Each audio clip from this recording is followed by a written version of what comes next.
Okay, let's do it. Hey everybody, Josh the RV Nerd here from Bish's RV, going over today the Rockwood and Flagstaff Power Package. This is a new expanded solar, really kind of cool, exciting advancement that they're making here. Option that they're offering on specific Rockwood GeoPro and Flagstaff ePro floor plans. Quick little housekeeping note, for those of you that weren't aware, Flagstaff and Rockwood are quite literally exactly the same thing. They're made by the same people in the same places. I'll actually leave you a link in the video description where last year, I think it was, I took a factory tour down there and I got to see them built from the chassis up. So if you'd really like to see how those come together and get to see that, yes, they are the same thing, there's a neat little opportunity for you. But what we're going to be doing today is actually taking a look at this package. We're going to look at, what it is, what is in it. We're going to go through each of the components kind of in an overview format, but along the way I want to point out a couple very specific details that I kind of discovered and I thought was really interesting about these. And we're still seeing kind of evolution and advancement in RV solar, and I really do still feel overall we are as an industry in the infancy phase of RV solar, but I think it will continue, and I think we're starting to see the next level of evolution here.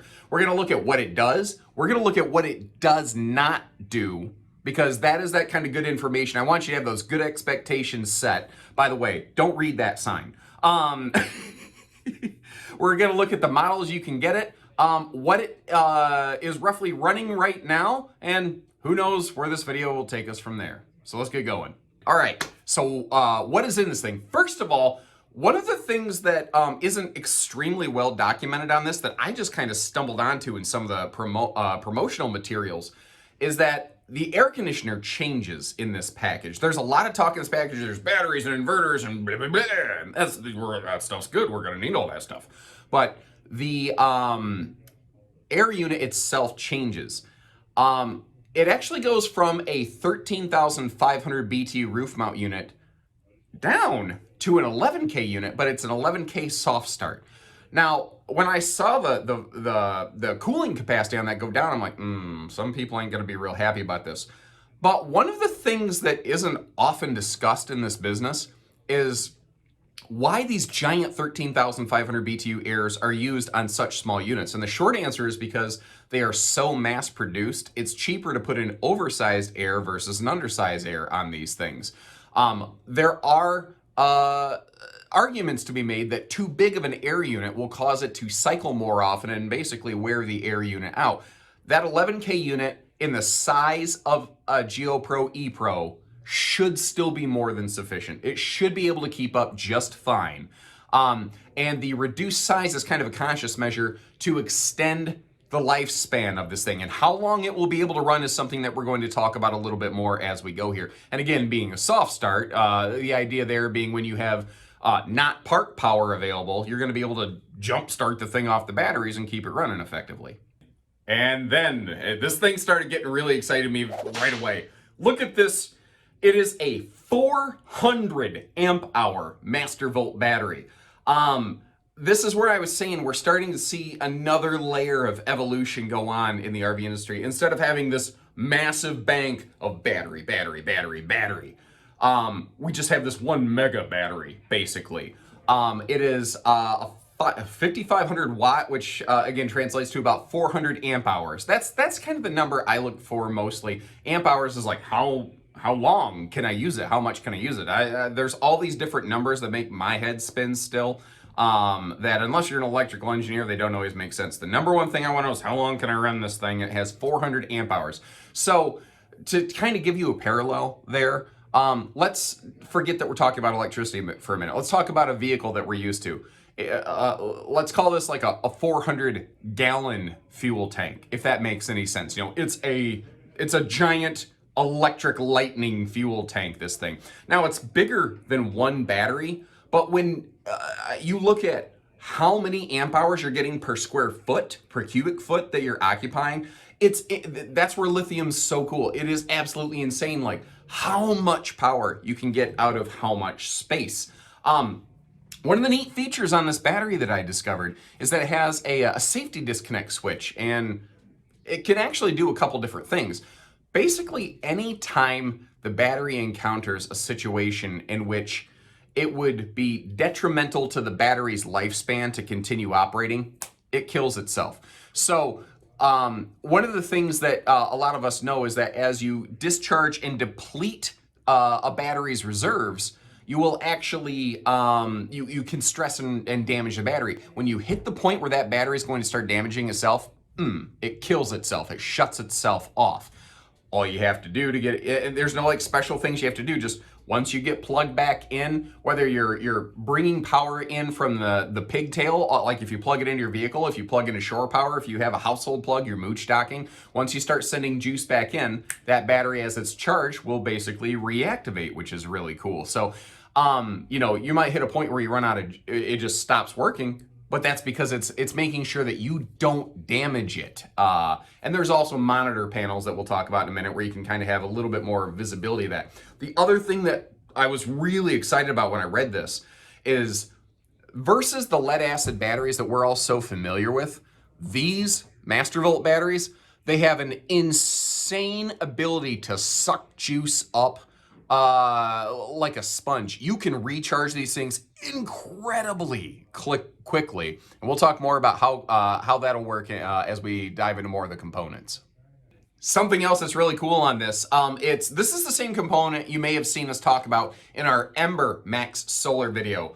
The power package from Rockwood Flagstaff and the Ember Max Solar package are very similar, actually. Really, the only major difference I've noticed between them is just what they're using as a power source, with Ember going to Battleborns, which you can add or subtract, whereas the power package here from the Rockwood Flagstaff group is just a little more like, we've got one battery, we have a limited amount of space, we're gonna make sure, you know, this is the thing that you have the whole time.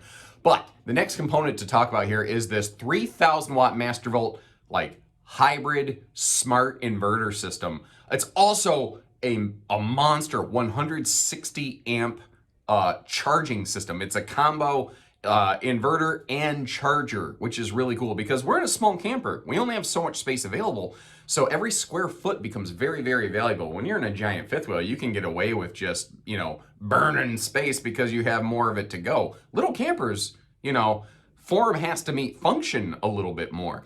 So this thing, 3,000 watt hybrid smart inverter, what this means, you can tell it, you know, okay, I've got 30 amp park power, or I have 15 amp like household power, like a plug off a wall or something like that, or you know, if you have limited power available, which is really, really handy if you're mooch docking. Because if you're just like parked in somebody's driveway and you're plugged into a common household plug, like off their garage or something, that's where this unit really comes in very handy. It's also, basically it detects and handles and routes all of the power coming in. So if you're plugged in, if you're not plugged in, if you are plugged in and lose power, if you regain power, it figures all that out live, and it does it all without a break in service.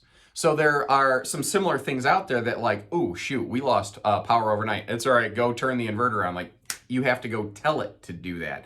You don't have to do that with this one, which is very cool. It just does all the smart thinking for you.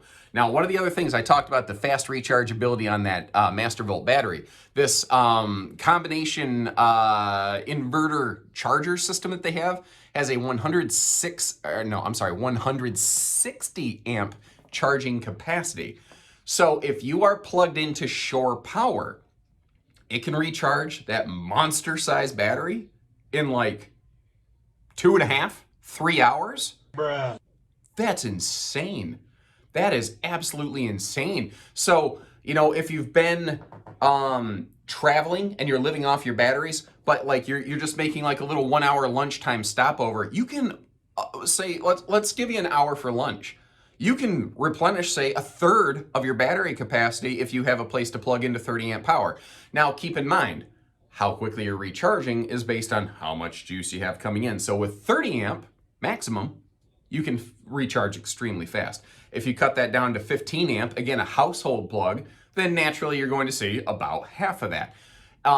When we are purely on a solar basis and we're beholden to environmental factors, you know, humidity, sun coverage, how much sun, like that stuff, that all becomes a factor. So how quickly you're recharging then, I can't really give you an answer for, because there's too many variables going on. But the potential for this thing to recharge is absolutely phenomenal. And another really cool thing is it will always monitor the health of the battery.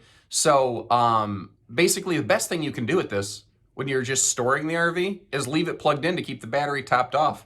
You don't have to power cycle the battery like the old nickel cadmium batteries or anything like that. Just leave it plugged in and let it rock, and it just does it for you. And that's what I like about it. You don't need an engineering degree to understand this. You just plug it in and let it roll. Now, one of the things on this package is there's only a select number of models that can accept this, which are the 19 FDS, 20 BHS, the 19 FBTH, and the 20 FBS. Basically, the 4 physically largest GeoPro and ePro models. And there's 2 primary reasons for it. One, you need a space, usually either under the bed or under a Murphy sofa up front, which is also under the bed, I suppose. Squirrel. That, you know, to house the battery, because it is stored inside. It's not out on the tongue where it's potentially, you know, open to theft or anything like that, or weathering.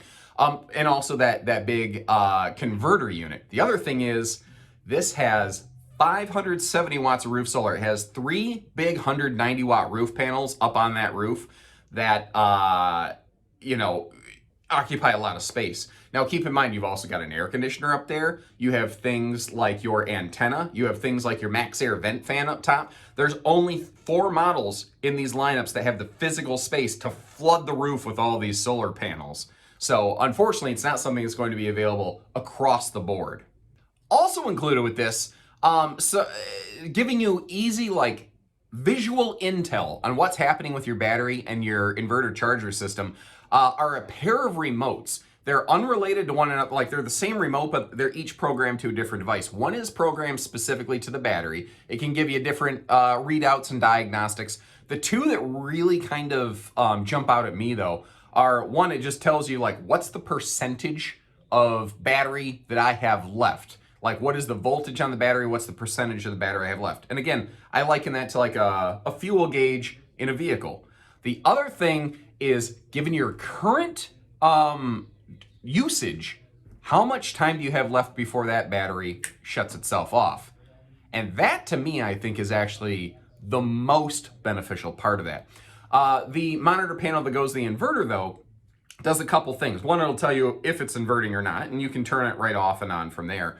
But the other thing is, you can control on that. Like I said, you tell the inverter, I'm plugged into 30 amp, I'm plugged into 15 amp, so that it can monitor how much power is coming in and route the appropriate amount of juice to that battery to get to maximize your charging effectively. Now, one of the really cool things here is a couple of the components that you're used to seeing on the GeoPro ePros are still here. So visually inside the RV, for daily usage, it kind of looks and functions the same. Like you still have that MPPT charge controller, giving you an idea of like how much power is coming in. Like at a glance, how much sunshine do I have charging me up right now? And you will still have a master battery disconnect, although its location might shift a little bit depending on the model, because it's basically, you know, it bolts right onto the whole battery and charge controller thing.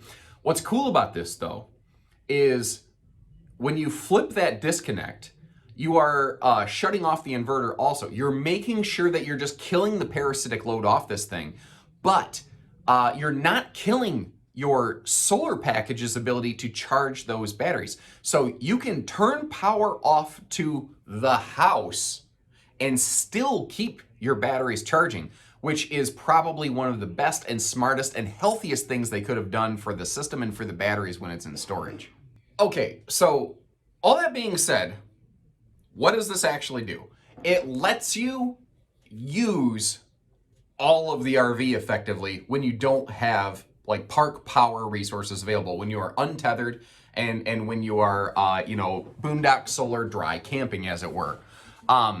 One of the things, what I want to really focus on here is not just that, because yeah, that's obvious. And okay, so I can turn the air conditioner on when I'm in the middle of nowhere. Yes, you can do that. These are the caveats. I want to give you the what does it not do. I want to set those expectations for you. I want to make sure you have that good information, because buying an RV, let's be real. This is an expensive purchase. This package is not an inexpensive addition to an already expensive purchase. I want you to know exactly what you're getting, and I don't want you to spend all this money and then get out there and after a couple hours go, uh-oh, this isn't doing what I thought. You guys, you really pulled the wool over me on that one. I want you to know what it doesn't do. So yes, you can use all of the RV. You cannot use all of the RV as much as you want, as long as you want. So one of the questions is, how long can I run the air conditioner? You know, this is the benchmark that everyone's looking for. So you have that 400 amp hour battery, you have that 11K soft start air, you have all the inverter stuff.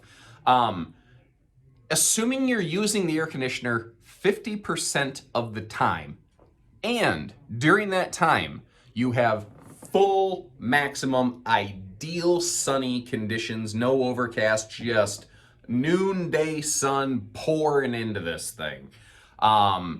You are estimated to be able to get about 5.5 hours of running that air conditioner. That is a general guideline. Use the air 30% of the time, that number is going to expand. Use the air 70% of the time, that number is going to go down. If the conditions aren't excellent, that number is going to go down. So this is not something where you can just park in the middle of nowhere. We had a customer, actually, there's a reason I'm being so specific about this. They bought a small camper with a small solar package and parked in the middle of the woods and couldn't understand why their battery wasn't staying topped off when they're under tree coverage. I've talked to clients who have had an RV parked in a barn inside, angry with us that their solar package wasn't keeping their batteries alive. I have learned I have to assume some folks just flat don't understand this. So if like this is far below you, I'm not trying to talk down to you. I'm trying to make sure that idiots like me who like I'm a solar idiot, me, okay? I'm done with this stuff. I'm trying to learn more about it. I'm trying to explain it in words that I could understand. And my wife will tell you, when it's with me, little words tend to work the best. Anyone else? Fellas, ladies. But one of the other things here is this system intentionally does not run the electric side of the water heater. You always have the propane side of the water heater. You can always run that thing. That's going to work just fine. This was done intentionally for energy conservation purposes. Not to mention the fact that running the water heater on propane recharges faster. Anyway, a lot of people don't realize that. A propane water heater is just far more effective and more efficient.